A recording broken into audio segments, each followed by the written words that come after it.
Subversion is the term, if you look in a dictionary or criminal code to that matter, usually is explained as a part of activity to destroy things like religion, government, system, political, economical system of a country. And usually it's linked to espionage and such romantic things as blowing up bridges, sidetracking trains, cloak and dagger activity in Hollywood style. What I'm going to talk about now has absolutely nothing to do with the cliché of espionage or KGB activity of collecting information. So the greatest mistake or misconception, I think, is that whenever we are talking about KGB, for some strange reason, starting from Hollywood movie makers to professors of political science and quote-unquote experts on Soviet affairs, or Kremlinologists as they call themselves, they think that the most desirable thing for Andropov and the whole KGB is to steal blueprints of some supersonic jet, bring it back to Soviet Union and sell it to the Soviet military-industrial complex. This is only partly true. If we take the whole time, money, and manpower that the Soviet Union and KGB in particular spends outside of USSR border, we will discover, of course there are no official statistics unlike with CIA or FBI, that the espionage as such occupies only 10 to 15% of money, time, and manpower. 15% of the activity of KGB. The rest, 85%, is always subversion. And unlike a dictionary of English, Oxford Dictionary, subversion in Soviet terminology means always a destructive, aggressive activity aimed to destroy the country, nation, or geographical area of your enemy. So there's no romantics in there, absolutely. No blowing up bridges, no microfilms in Coca-Cola cans, nothing of that sort. No James Bond nonsense. It's most of this activity is overt, legitimate, and easily observable if you give yourself time and trouble to observe it.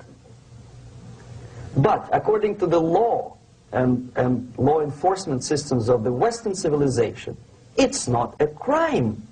Exactly because of misconception, manipulation of terms. We think that subverter is a person who is going to blow up our beautiful bridges. No. Subverter is a student who comes for exchange, a diplomat, an actor, an artist, a journalist like myself was 10 years ago. Now, subversion is an activity which is a two-way traffic. You cannot subvert an enemy which doesn't want to be subverted. If you know history of Japan, for example, before 20th century, Japan was a closed society. The moment a foreign boat comes to the shores of Japan, the Imperial Japanese Army politely tells them to get lost. And if American salesman comes to the shore of Japan, let's say 60 or 70 years from now back, and says, oh, I have a very beautiful vacuum cleaner for you, with the good financing, he says, please leave us, we don't need your vacuum cleaner. If they don't leave, they shoot them to preserve their culture, ideology, traditions, values intact. You were not able to subvert Japan. You cannot subvert Soviet Union because the borders are closed. The media is censored by the government. The population is controlled by the KGB and internal police. With all the beautiful glossy pictures of Time magazine and Magazine America, which is published by the American embassy in Moscow, you cannot subvert Soviet citizens because the magazine never reaches Soviet citizens. It's collected from the newsstands and thrown to garbage can. Subversion can be only successful when the initiator, the actor, the agent of subversion has a responsive target. It's a two-way traffic. The United States is a receptive target of subversion. There is no response similar to that one from United States to the Soviet Union. It stops halfway somewhere. It never reaches here. The theory of subversion goes all the way back 2,500 years ago. The first human being who formulated the tactics of subversion was a Chinese philosopher by the name of Sun Tzu.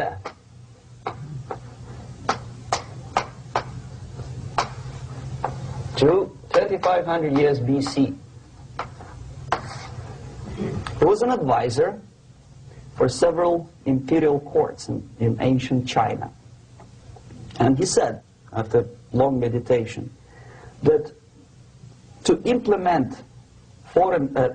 state policy in a warlike manner, it's the most counterproductive, barbaric, and inefficient to fight on a battlefield. You know that war is continuation of state policy, right? So if you want successfully to implement your state policy, and you start fighting, this is the most idiotic way to do it. The highest art of warfare is not to fight at all, but to subvert anything of value in the country of your enemy, until such time that the perception of reality of your enemy is screwed up to such an extent that he does not perceive you as an enemy, and that your system, your civilization, and your ambitions look to your enemy as an alternative, if not desirable, then at least feasible. Better red than dead. That's the ultimate purpose, the final stage of subversion, after which you can simply take your enemy without a single shot being fired, if the subversion is successful. This is basically what subversion is. As you see, not a single mentioning of blowing up bridges. Of course, Sun Tzu didn't know about blowing up bridges. Maybe there were not that many bridges at that time. But the basics of subversion is being taught to every student of KGB school in USSR and to officers of military academies. I'm not sure if the same author is included in the list of reading for American officers, to say nothing about ordinary students of political science. I had difficulty to find the translation of Sun Tzu in the library of a university in Toronto and later on here in Los Angeles. But it's a book which is not available. It is forced to every student in USSR. Every student who is taught to be dealing further in his future career with foreigners. What subversion is? Basically, it consists of 4 periods, time-wise. If we start from here and go this way, time, right? This is the beginning point. The first stage of subversion is the process which is called, basically, demoralization. It says for itself what it is.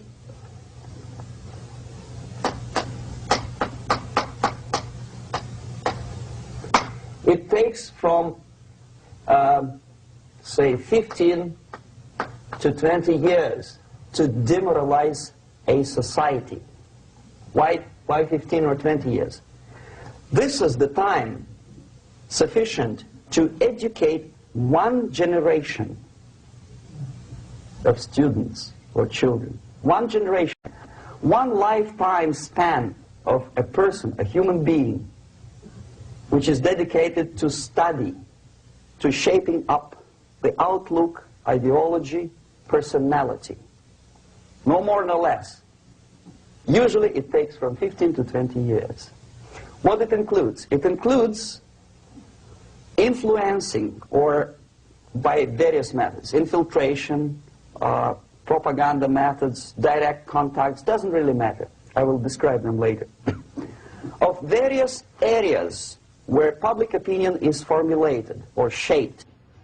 Religion, educational system, social life, administration, law enforcement system, military, of course, and labor and employer relations, economy.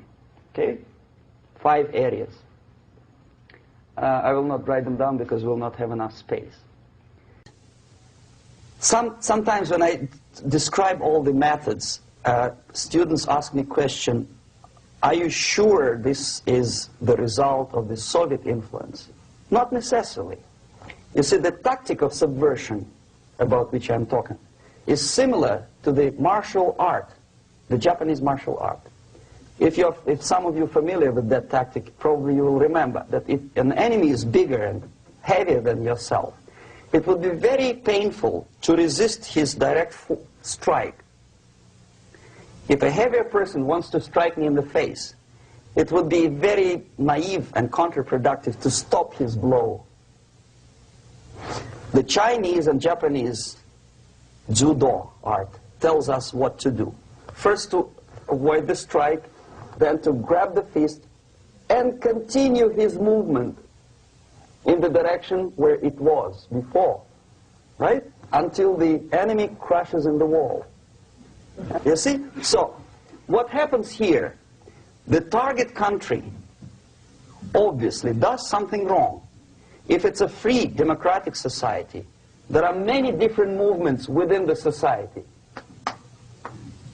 There are obviously, in every society, there are people who are against this society. They may be simple criminals, ideologically in disagreement with the state policy, conscientious enemies, simply psychotic personalities who are against anything, right? And finally, there are a small group of agents of a foreign nation, bought, subverted, recruited, right? The moment all these movements will be directed in one direction, right? This is the time to catch that movement and to continue it until the movement forces the whole society into collapse, into crisis, right? So that's exactly the martial art tactic. We don't stop an enemy. We let him go. We help him to go in the direction we want them to go. Okay? So, on the stage of demoralization, obviously there are tendencies in each society, in each country, which are going to opposite direction from the basic moral values and principles. To take advantage of these movements, to capitalize on them, is the main purpose of the originator of subversion. So we have religion, we have education, we have social life, we have power structure, we have labor relations, unions, and finally we have law and order. 1, 2, 3, 4, 5, 6. Okay? These are the areas of application of subversion. What it means exactly? In case of religion, destroy it, ridicule it, replace it with various sects, cults, which bring people's attention, faith, whether it is naive, primitive, doesn't really matter. As long as the basically accepted religious dogma is being slowly eroded and taken away from the supreme purpose of religion, to keep people in touch with the supreme being, that serves the purpose. Therefore, replace it, accepted, respected religious organizations with fake organizations. Distract people's attention from the real faith and attract them to various different faiths. Education. Distract them from learning something which is constructive, pragmatic, efficient. Instead of mathematics, physics, foreign languages, chemistry, teach them history of urban warfare, natural food, home economy, your sexuality, anything, as long as it takes you away, okay, Social life. Replace traditionally established institutions and organizations with fake organizations. Take away the initiative from people. Take away the responsibility from naturally established links between individuals, group of individuals, and society at large, and replace them with artificially, bureaucratically controlled bodies. Instead of social life and friendship between neighbors, establish social workers institutions. People who are on payroll of whom? Society? No. Bureaucracy. The main concern of social workers is not your family, not you, not social relations between groups of people. The main concern is to get the paycheck from the government. What will be the result of their social work doesn't really matter. They can develop all kind of concepts to show to the government and to the people that they're useful. Okay. Away from the natural links. Power structure. Okay. The natural bodies of administration, which are traditionally either elected by people at large or appointed by elected leaders of society, are being actively substituted by artificial bodies. The bodies of people, groups of people, whom nobody elected. Never. As a matter of fact, most of the people don't like them at all, and yet they exist. One of such group is media. Who elected them? How come they have so much power? Almost monopolistic power on your mind. They can rape your mind. But who elected them? How come they have a nerve to decide what is good and what is bad for the elected by you, president, and his administration? Who the hell are they? Spiro Agnew, who was hated by the liberal left, called them a bunch of enfeebled snobs. And that's exactly what they are. They think they know. They don't. The level of mediocrity. In a big establishment like New York Times, Los Angeles Times, major television network, you don't have to be excellent journalist. You have to be exactly a mediocre journalist. That's easier to survive. There's no competition anymore. You have your good, nice income, $100,000 a year. That's it. Whether you are better or worse doesn't really matter anymore. As soon as you're smiling to the camera and do your job. That's it. No more competition. Power structure slowly is eroded by the bodies and groups of people who do not have neither qualification nor the will of people to keep them in power, and yet they do have power. Okay. Together with that, there is another process. Law enforcement, law and order organization and structure is being eroded. For the last 20, 25 years, if you see old movies and new movies, you can see that in new movies, a policeman, an officer of the United States Army looks dumb, angry, psychotic, paranoid. A criminal looks nice, kind of, well, he smokes hash and shoots the whatever drug, but basically he's a nice human being. He's creative. And he's unproductive only because society oppresses him. Whereby a general of Pentagon is always, by definition, a dumb, a war maniac. A policeman is a pig, rude policeman. He abuses his power. You know? A generality, generalization like that. The hatred, the mistrust to the people who are supposed to protect you and enforce law and order. Moral relativity. The Angelo Buono process lasted 2 years in Los Angeles. Relativity. The Angelo Buono process lasted 2 years in Los Angeles. And yet there are still some lawyers who say, look, he's a nice character, as a matter of fact. There was some witness who said, also a criminal, who said, well, he's a nice guy. I asked him one day to burn a house of my enemy, and he wouldn't do it. He's a nice fella. Erosion. A slow substitution of basic moral principles, whereby a criminal is not a criminal, actually. He's a defendant. Even if his guilt is proven, there is still a doubt to kill or not to kill, to be or not to be. Thou shalt not kill, yes, but this line may not necessarily be applicable to a murderer. Thou shalt not murder, that should be the presumption, not that thou shalt not kill. Okay, labor relations. At this stage, within 15 to 20 years, we destroy the traditionally established links of bargaining between employer and employee. The classical Marxist-Leninist theory of natural exchange of goods. Person A has 5 sacks of grain and person B has 5 pairs of shoes. And the natural exchange without money is when they bargain between each other. And only with the introduction of the third force, C, an entirely third foreign stranger who says, no, don't give him 5 sacks of grain, give it to me, and you give me your 5 pairs of shoes, and I will distribute it accordingly, so that the economy will go.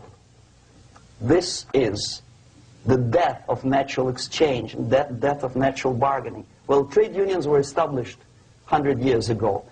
The objective was to improve working conditions and to protect the rights of workers from those employers who were abusing their right because they had more money. Objectively, at that time, initially, the trade union movement did work. What we see now is that the bargaining process is no longer resulting in the compromise, which is leading objectively to betterment of working conditions and increase of salary. What we see is that after each prolonged strike, the workers lose. Even if they have 10% increase of their salaries, they cannot catch up due to inflation and due to missed time. More than that, millions of people suffer from that strike because the economy now is interdependent. It's intertwined like one body. If previously steel workers, say 100 years ago, could strike and nobody would suffer, now it's impossible anymore. If a garbage collector strikes today, the rest of the multi-million city is stinking. I mean, there's no more service. In Quebec, for example, we had the electricians who were on strike in the middle of winter. You can freeze your bottom, and they still were on strike. Did they catch up with the salary? No, they lost. Who benefited? The leaders of trade unions. What is the motivation for strike? Improving of a workers' condition? No, obviously it's not. Then what is it? Ideology. To prove to these capitalists. And the obedient horde of workers, like sheep, follow these people. And they cannot disobey. Why? Because if they do, you know what happens to them. Pickets, murders, shooting truck drivers by picketers. In Montreal, for example, I saw with my own eyes when I was correspondent of CBC, International, Canadian Broadcasting Corporation, when the workers of aircraft factory destroyed computers and the equipment in the factory. And the administration employed strike breakers. Their cars were turned upside down and burned. Their houses were burned. Their kids were intimidated. And some victims were there. Of that you can be sure. Why? To improve conditions of workers? No. Ideology. Okay, so this is what happens basically. It may or may not happen without the help of the Soviet Union. But the natural tendencies are being greatly taken advantage of and capitalized by the Soviet propaganda systems. How? Whenever trade union strikes, we have influx of propaganda, mass media, ideological dissemination. The workers' right, and we repeat it like parrots. Yes, workers' right. Whose rights? Workers? No. The only freedom of worker to sell his labor according to his own desire and will is taken away from him. By whom? By trade union boss. Unlimited power is given. Responsibility. I want to sell my labor not for $2.50 an hour, but for $2. I don't have right. My freedom is denied to me. I know that if I sell my work for $2 an hour, not for $3 an hour, I will compete better with the other guy who is lazy and more greedy. I don't need $3. I need only $2. No, I was made to believe by media, by business, by advertising agencies that I need more and more and more. Have you ever heard any advertising on TV to consume less? No. No way. Whether you need a six-cylinder car or not, you have to buy it. And hurry up. When I was driving here, on the local radio station, an excited announcer said, "You hurry up, rush and save, save, save. There is a pantyhose sale." Save by buying more. See? Of course. It would be too naive to expect that KGB makes that advertising agency to do such a crazy commercial. No, of course not. But what we did when I was working for Novosti Press, we would snow plow editorial offices, student organizations, religious groups with literature of class struggle. If not directly Marxism-Leninism propaganda, then a propaganda of the legitimate aspirations of working class, betterment of life, equality. Equality, mind you. President Kennedy once said, "We will make America to believe that people are born equal." Are people born equal? Is there any mentioning in the Bible or any other holy scripture in any religion, if you don't believe me, go to the library and check it, there is not a single word about equality. Just the opposite. By your deeds, God will judge you. What you do is important. The merit of your personality.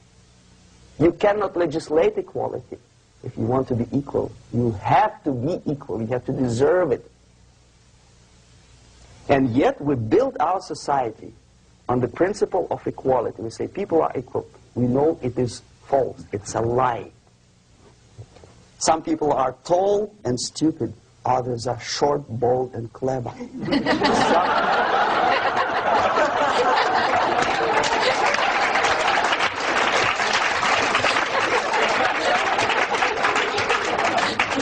If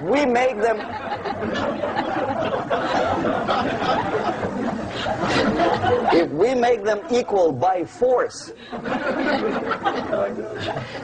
if we put the principle of equality in the basis of our socio-political structure, it's the same thing as building a house on sand. Sooner or later it will collapse, and that's exactly what happens. And we, as Soviet propaganda makers, are trying to push you in the direction which you go yourself. Equality, yes, equality. People are equal. Land of equal opportunities. Is it true or not? Think about it. Equal opportunities. Should there be equal opportunities? For me and for a lazy bastard who comes here from some other country and immediately registers as a welfare recipient, benefits. I never received a single dollar. No, sorry, I did receive once. But I never applied for welfare. For the 13 years, I took any job. Security guard, journalist, taxi driver, anything. Well, I was restless, but some people don't like it. They immediately. So why should we have equal opportunities? Why? The equal opportunity to excel. Equal opportunity in equal circumstances, yes, but you know people are different. To excel, yes, provided we reach the same level of excellency, perfection, which is hypothetical, distant future. Yes, maybe. But we know perfectly well that even with the best intentions, people could not be equal. Why should we have equality in the, say, legal system? Myself, I'm considering myself a law-abiding citizen, and a person who comes here to rob and shoot, say, the United States administration under Carter imported thousands of Cuban criminals. They were non-criminals, yet they were accepted. Do you think it's fair if myself and my wife from Philippines, who work like hώρες, as a lab technician in a hospital, should have the same rights as a criminal from Cuba? Why? And yet we repeat as parrots, equality, equality, equality. And the Soviet propaganda system helps us to believe that equality is something which is desirable. Democracy, as it was established by fathers of this country, of this system in the last century, is not equality. It's the system where different people, unequal people, have a chance to survive and help each other in constant competition, in constant perfection, not in equality, which is superimposed from a godfather or a nice person in Washington, D.C. And the absolute equality exists in Soviet Union, quote-unquote equality. Everybody is equal in dirt, except some people are more equal than the others in Politburo. So, the moment you bring a country to the point of almost total demoralization, when nothing works anymore, when you are not sure whether it is right or wrong, good and bad, but there's no division between evil and good, when even the leaders of church sometimes say, well, violence for the sake of justice, especially social justice, is justified in the countries like Nicaragua, El Salvador, well, maybe Rhodesia, and we listen to them and say, yeah, probably it's true. Is it true? No, it is not true. Violence is not justified, especially for the sake of quote-unquote social justice introduced by Marxist-Leninists, that is my former colleagues from Novosti Press Agency. Okay, so we reached that point. The next step is destabilization.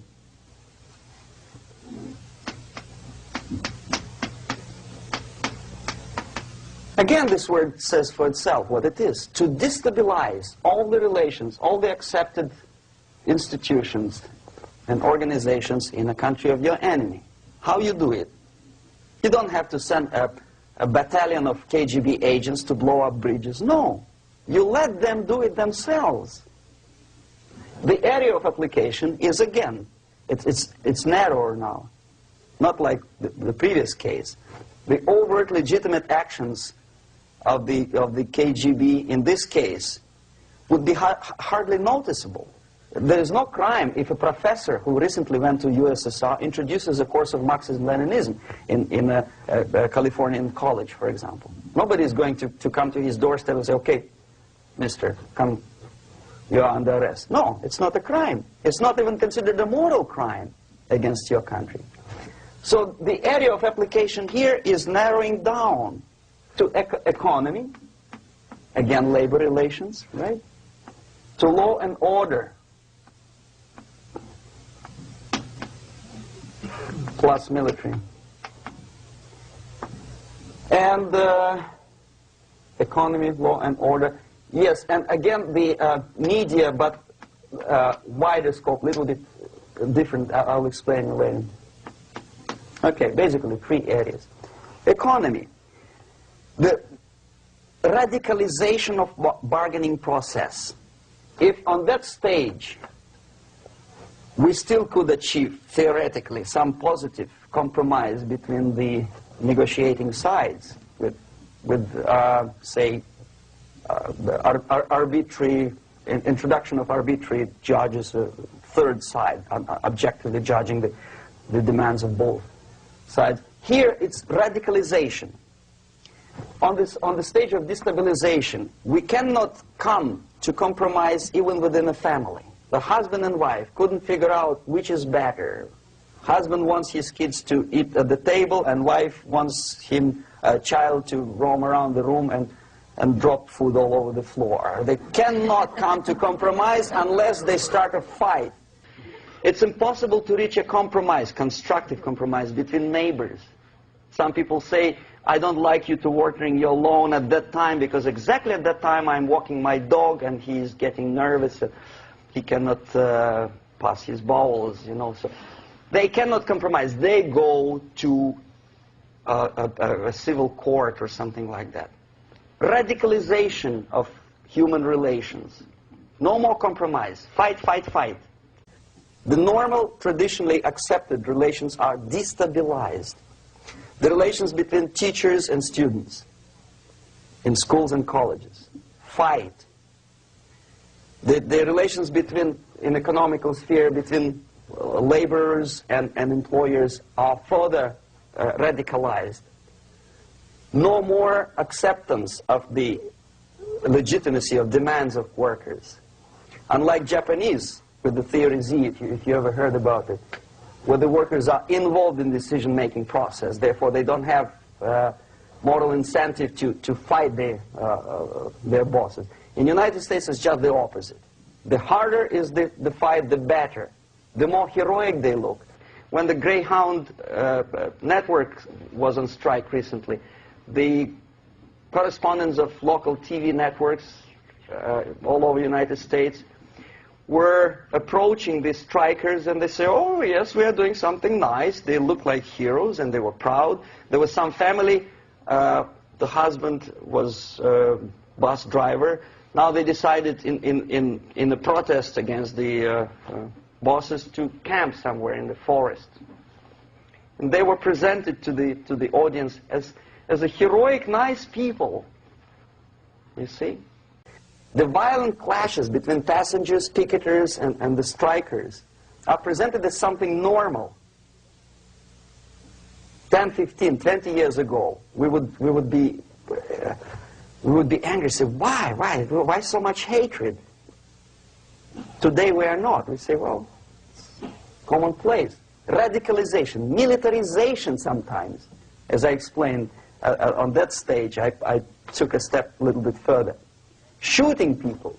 Okay, law and order now also is pushed into the area where previously people settled their differences peacefully and legitimately. Now we are getting with this court cases in the smallest irrelevant cases. We cannot solve our problems anymore.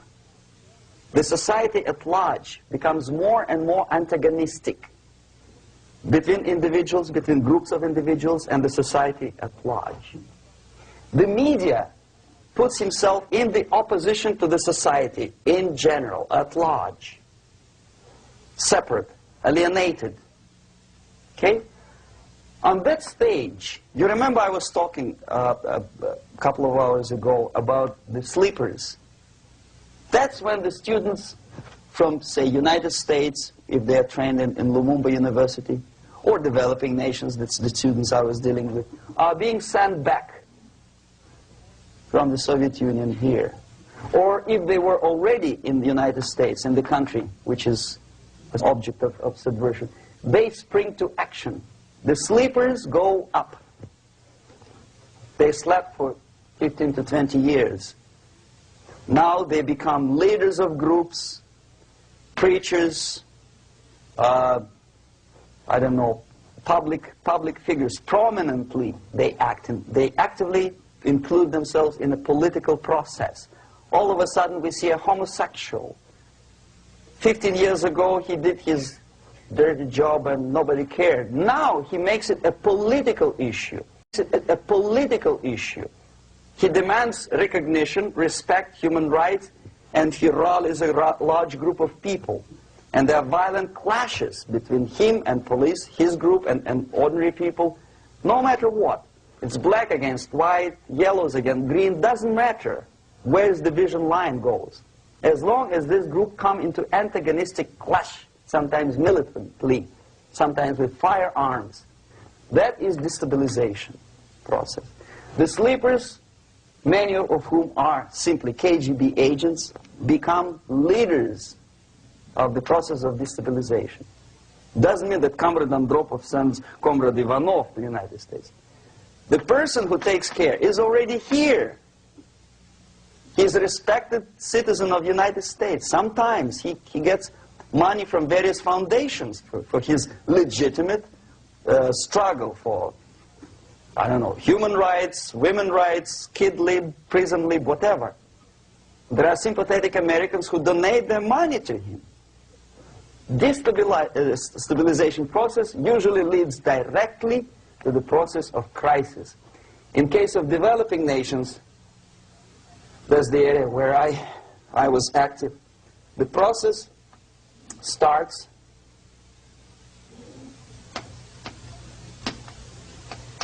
when the legitimate bodies of power, the social structure collapse. It cannot function anymore. So instead, we have artificial body injected into society, such as non-elected committees.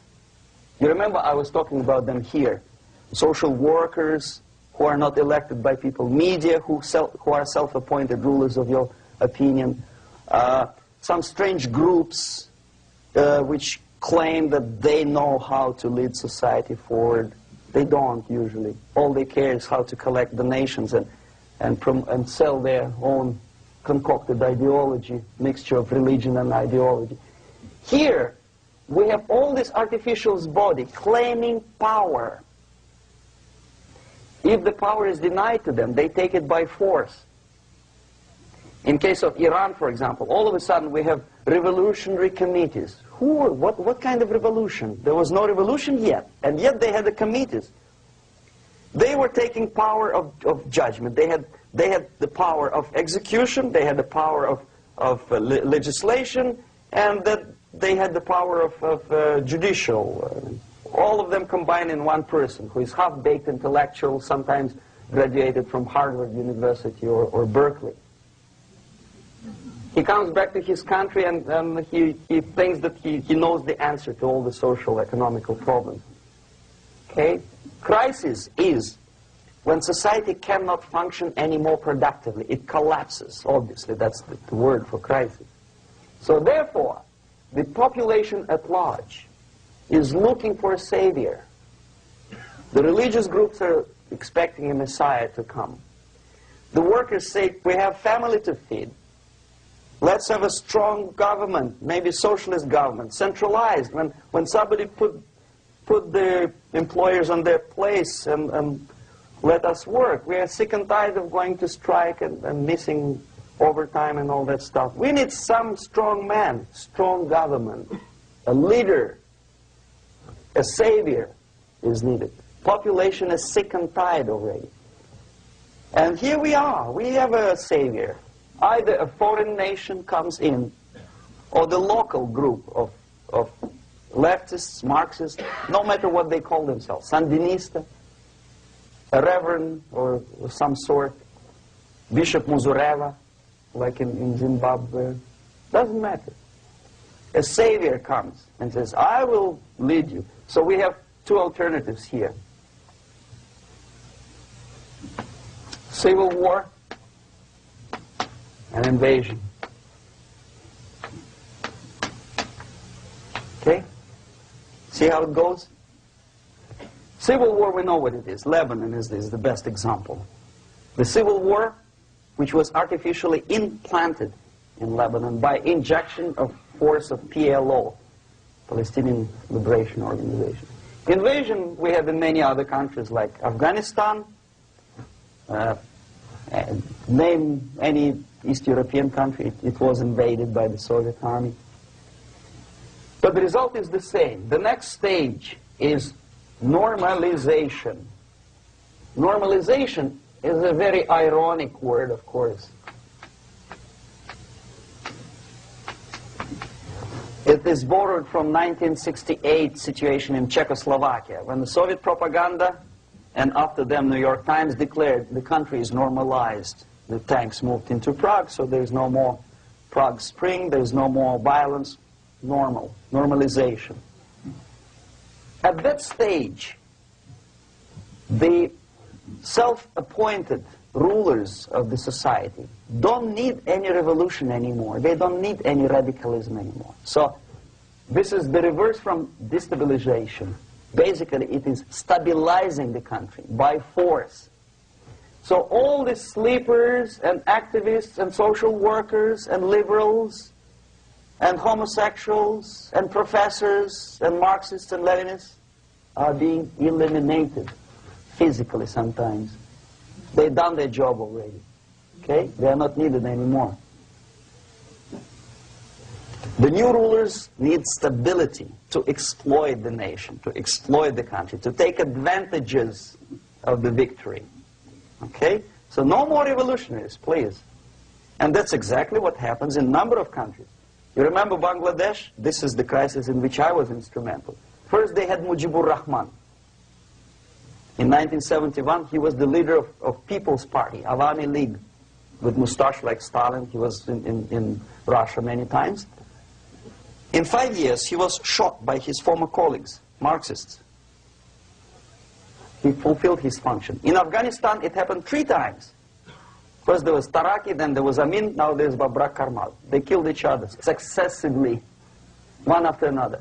The moment he fulfills his duty, the first one demoralized country, the second destabilized, the third one brought it to crisis. Goodbye, comrades. Babrak Karmal comes from Moscow and put into the seat of power. Same thing happened in Grenada recently. Maurice Bishop, Marxist, was killed by Austin, what's his name, General something, who was also a Marxist. Right? So no more revolutions, please. Normalization now. From now on, no more strikes, no more homosexuals, no more women lead, no more kid lead, no more lead, period. A good, solid, democratic, proletarian freedom. That's it. Now, to reverse this process takes enormous effort. When today, United States had to invade Grenada to reverse the process of subversion. Some people say, boy, this is not good, it's not kosher to invade the beautiful country, island of Grenada. Well, why didn't you stop the process here, when Grenada was just approached by leftists? Why not to prevent Maurice Bishop to come in power in the first place? Did Grenadians want him? Very questionable. They didn't know who was Maurice Bishop in the first place. He came to power by coup d'etat himself. Okay? No, we let the situation develop further and further and further until the crisis and normalization very soon. And then the United States decided to invade country, discovering that the country was absolutely a military base for the Soviet Union. Of course it's a drastic measure. Of course it's a pity that Marine Corps had to lose, what, 17 lives. Very bad. Why not to stop the process before it comes to crisis? Oh no, intellectuals will not let you. It's interference into domestic affairs. They're very careful not to let American administration to interfere in domestic affairs of Latin American countries. They don't mind Soviet Union interfere in these affairs. Okay. So to reverse this process, from here, it takes only and always military force. No other force on earth can reverse this process at this point. At this point, it does not take military invasion of the United States Army. It takes strong action, like in Chile, a CIA covert involvement to prevent the savior from outside to come into power and to stabilize country before it erupts into civil war. Country before it erupts into civil war. Okay? Support the right-wing conservative forces. By money, by crooks or love, doesn't matter. Stabilize the country. Don't let the crisis develop into civil war or invasion. Oh no, your liberals will say it's against the law. The Congress will not appropriate money for covert actions of CIA. Why not? Should we wait till the normalization come and Soviet tanks land in Los Angeles airport? Now, at that point, at the point of destabilization, also the process could be reversed. Again, easily than this. No CIA involvement at this point. You know what it takes here? Restriction of some liberties for small groups which are self-declared enemies of the society. As simple as that. Oh no, the media and liberals will tell you this is against the American Constitution. How can we by force deny the civil rights to criminals, for example. It's not good. Okay? So we allow them to... Okay, if you allow the criminals to have civil rights, go on and bring the country to the crisis. This is a bloodless way to do. Curb the rights. I mean, not to put them in prison. No, I'm not talking about putting all the gays from San Francisco in the concentration camp. Do not allow them to take political force. Do not elect them to the seats of power, whether it is municipality level, state level, or federal level. It has to be beaten in the heads of American voters that a person like that in the seats of power is an enemy.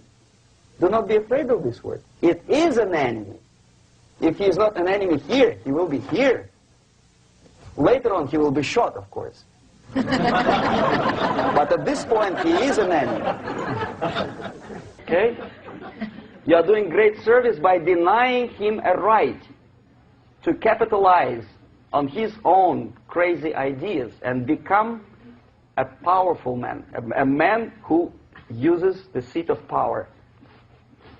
Restriction of certain freedoms and permissiveness at that point would prevent sliding into crisis and probably will return the process of destabilization. To curb unlimited power, monopolistic power of trade unions, here, at that point, would save economy from collapsing. To introduce a law to stop private companies of raping public opinion's mind in the direction of consumerism. No company must have a right to force you into buying more unless you want it. There must be a law. You want to advertise your car? Okay. But not a single mentioning of buying it now and saving money. It must be against the law to force people to consume more. Self-restraint. Previously, before this process started, the self-restraint was a business of church, religion. Because our preachers, the fathers of church, would tell us, material values are good, but it's not the prime function of human being. Because you have to live with something. Obviously, the design for our life is not to consume more deodorants. There must be something greater. If such a complicated instrument as human body was created, obviously there must be some higher purpose for that. And it's very easy to avoid destabilization by denying the greedy companies one little freedom, one little liberty, forcing you into turning yourself into processors of unwanted products and goods. They turn you into machines, like the worm who there's inlet and outlet. So, and how long an average appliance lasts these days? Less than a year. Why? Where's workmanship? Well, we want you to buy more. Okay.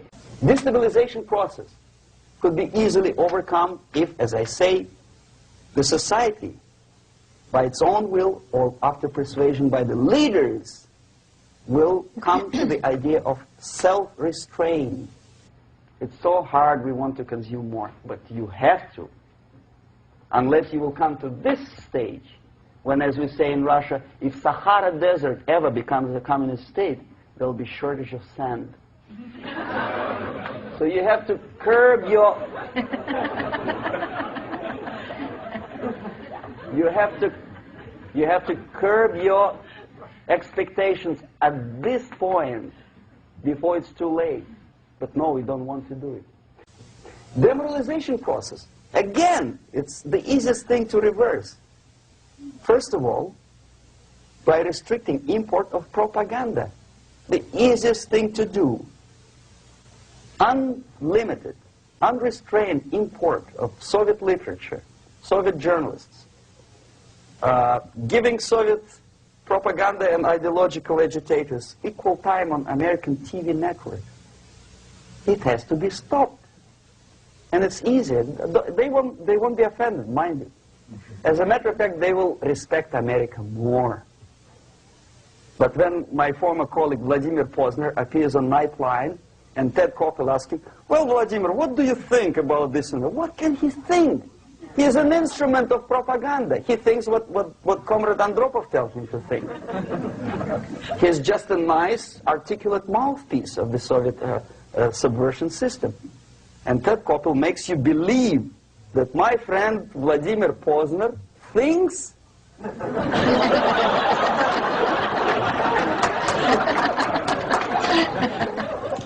the process of demoralization may not have started at all if at that point the country, which is a recipient of subversion, actively, not violently, but actively, prevents importation of foreign ideology. I don't want America to follow the pattern of ancient Japan. You don't have to shoot every foreigner when it approaches the sacred borders of the United States. But when he offers you a junk in the disguise of very shiny something, we have to tell him, no, we have our own junk.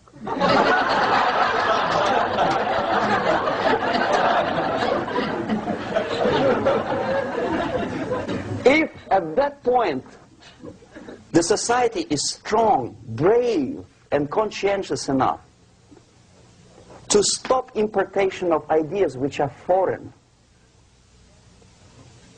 then the whole chain of events could be prevented.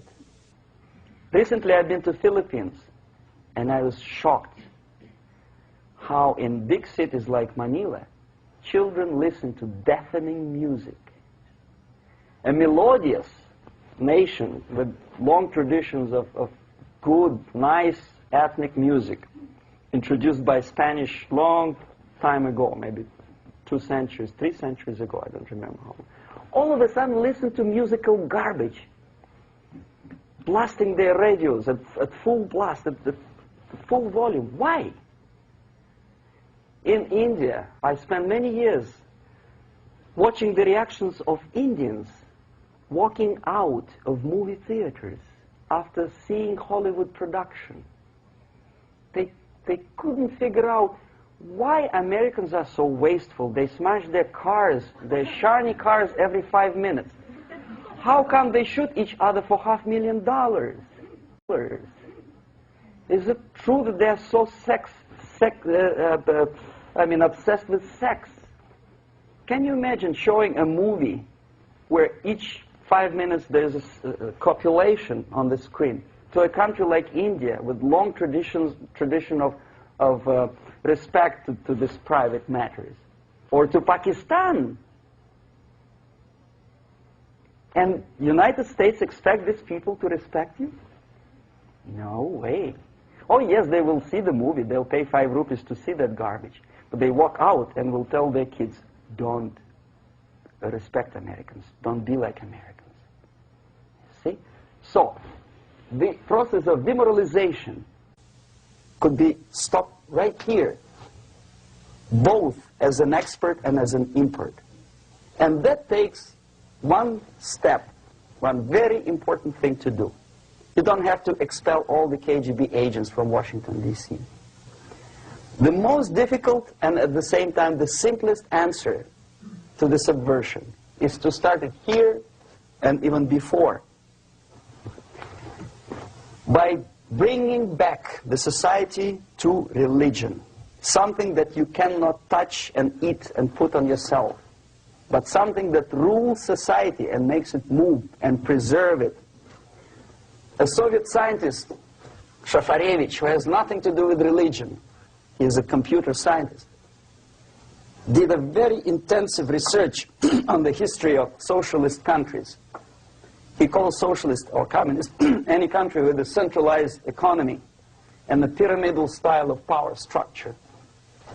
And he discovered, actually he didn't discover it, he just brought to attention of his readers, that civilizations like Mohenjo-Daro in the river Indus area, like Egypt, like Maya, Incas, like Babylonian culture, collapsed and disappeared from the surface of Earth.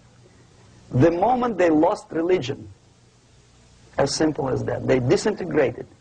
Nobody remembers about them anymore. Well, distantly. So, the ideas are moving society and keeping mankind as a society of human beings, intelligent, moral agents of God. The facts, the truth, the exact knowledge may not. All the sophisticated technology and computers will not prevent society from disintegrating and eventually dying out. Have you ever met a person who would sacrifice his life, freedom, for the truth like that? This is truth. I never met a person who said, this is truth and I'm ready to shoot me. To defend the truth. Right? But millions sacrifice their life, freedom, comfort, everything for things like God, like Jesus Christ.